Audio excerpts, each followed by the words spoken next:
Basuki Cahayapurnama diganjar 2 tahun penjara dalam kasus penodaan agama. Putusan hakim dinilai kontroversi dan menuai beragam reaksi. Mengadili, menyatakan terdakwa Insinyur Basuki Cahayapurnama alias Ahok terbukti secara sah dan meyakinkan bersalah melakukan tindak pidana penodaan agama. Menjatuhkan pidana kepada terdakwa oleh karena itu dengan pidana penjara selama 2 tahun. Orang nomor 1 di Jakarta terjerat pasal penodaan agama. Basuki Cahayapurnama atau Ahok divonis majelis hakim 2 tahun penjara. Menanggapi putusan tersebut, Ahok mengajukan permohonan banding ke pengadilan. Kami akan melakukan banding nanti. Melakukan banding? Ya. Untuk jaksa? Kami menghormati apa yang telah diputuskan oleh majelis hakim pada pengadilan negeri Jakarta Utara ini. Kami akan menentukan sikap dan waktu yang ditentukan oleh undang-undang. Kontroversi putusan majelis hakim pun menjadi sorotan. Bagi pendukung Ahok, ketuk palu hakim tak mencerminkan rasa keadilan. Lalu aksi simpati bagi Ahok bermunculan. Pengumpulan KTP dilakukan untuk meminta penangguhan penahanan. Jaminan dari teman-teman, bukti bahwa dukungan buat Ahok besar dan semoga bisa dipertimbangkan oleh yang berwenang untuk membebaskan Ahok hari ini. Sejak awal kasus Ahok telah menyita perhatian. Reaksi warga pun beragam, pro dan kontra menyertai jalannya persidangan. Pendapat terbelah, warga pun terpecah. Namun supremasi hukum harus dijunjung tinggi. Proses hukum terus berjalan dan persatuan tetap diutamakan. Elvira Kairunisa, CNN Indonesia. Beragam dukungan masih mengalir untuk Basuki Cahayapurnama. Di sisi lain, proses hukum banding Ahok masih berjalan. Vonis majelis hakim pun kini dipertanyakan, sudahkah memenuhi rasa keadilan? Ada apa di balik vonis Ahok menjadi tema editorial View kita hari ini.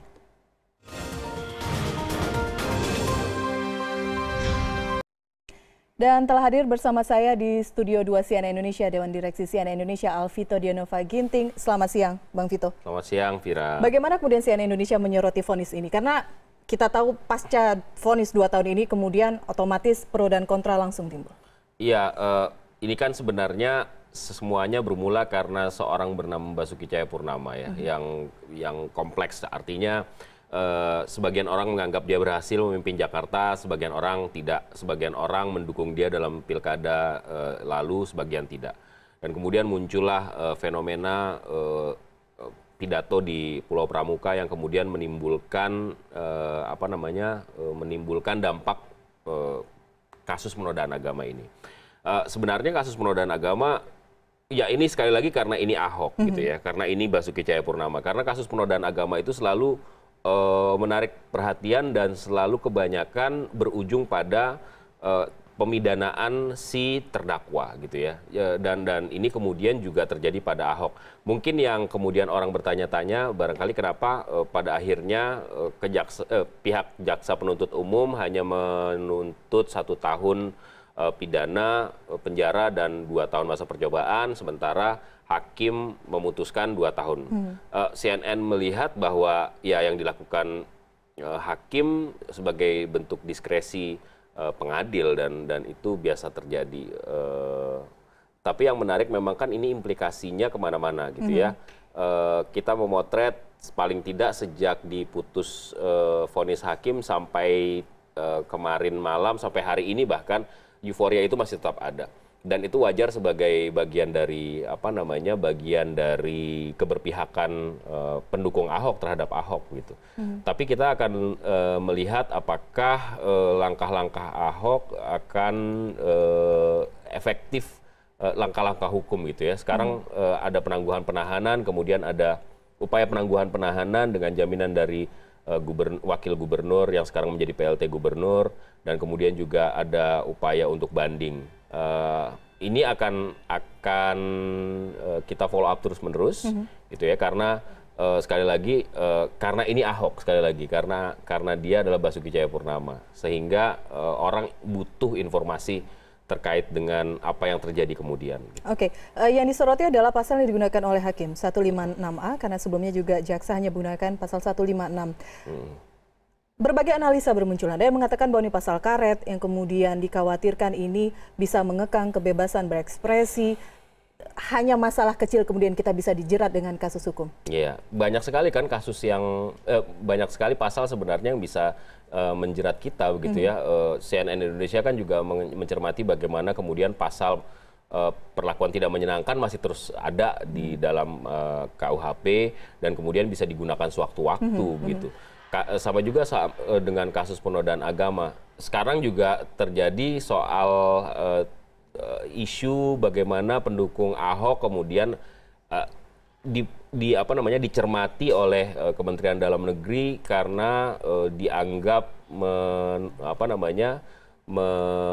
mendiskreditkan presiden. Karena ini semua ulah Pak Jokowi nggak bisa menjagain Ahok, kira-kira seperti itu. Hal-hal semacam ini kan fenomena dari kasus hukum di Indonesia. Tapi ya selalu ada pro dan kontra pada vonis. Kita juga bukan sekali ini saja kan mencermati bagaimana vonis hakim itu mendulang pro dan kontra. Banyak sekali cerita bagaimana ini menjadi fenomena di media dan kemudian menjadi agenda publik. Sebuah hal yang biasa-biasa saja. Sekali lagi ini semua karena memang seorang Basuki Cahayapurnama yang kebetulan banyak pendukungnya, ada 42% warga Jakarta, pemilih Jakarta yang kemudian memberikan suaranya dan itu besar sekali. Gitu. Oke, itu besar sekali karena hanya terbagi dua saat itu posisinya Anies dan Ahok. Tapi untuk lebih mendalami, mengapa saya menyoroti mengenai pasal ini, kita memiliki informasinya, kita akan lihat bersama. Insinyur Basuki Cahayapurnama alias Ahok terbukti secara sah dan meyakinkan bersalah melakukan tindak pidana penodaan agama. Menjatuhkan pidana kepada terdakwa oleh karena itu dengan pidana penjara selama 2 tahun.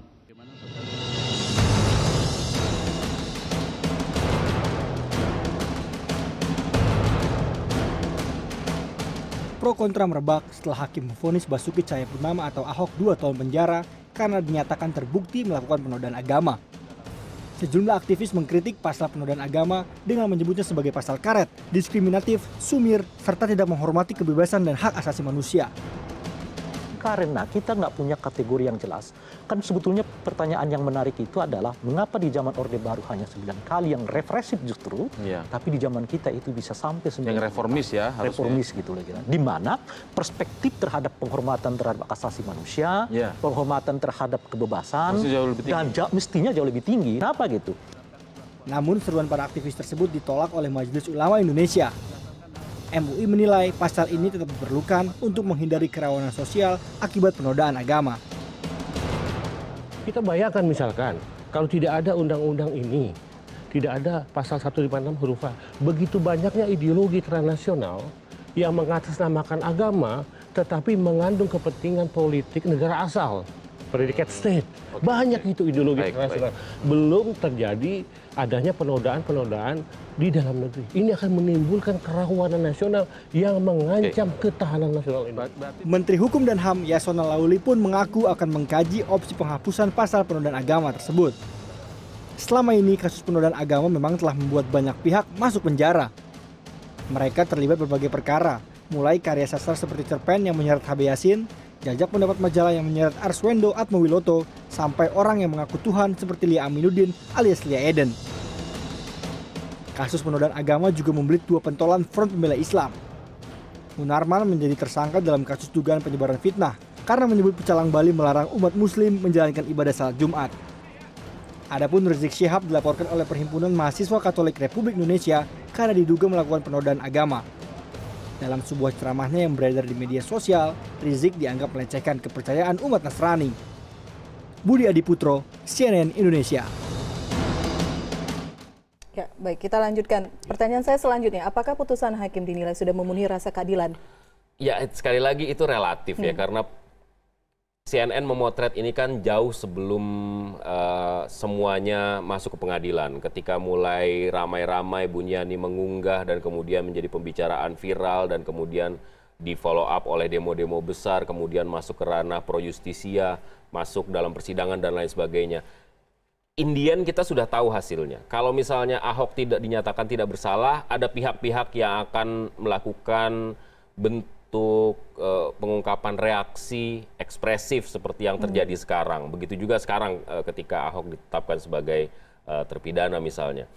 Itu sebuah hal yang sudah bisa dibaca oleh CNN Indonesia.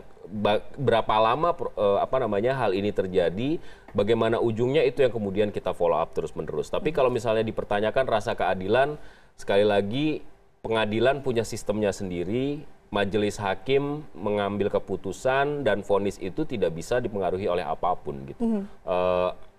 Oleh apapun itu artinya vonis itu tidak bisa dibatalkan sampai kemudian pengadilan lebih tinggi menyatakan vonis yang ditetapkan itu tidak berlaku atau mungkin ditambahkan hukumannya.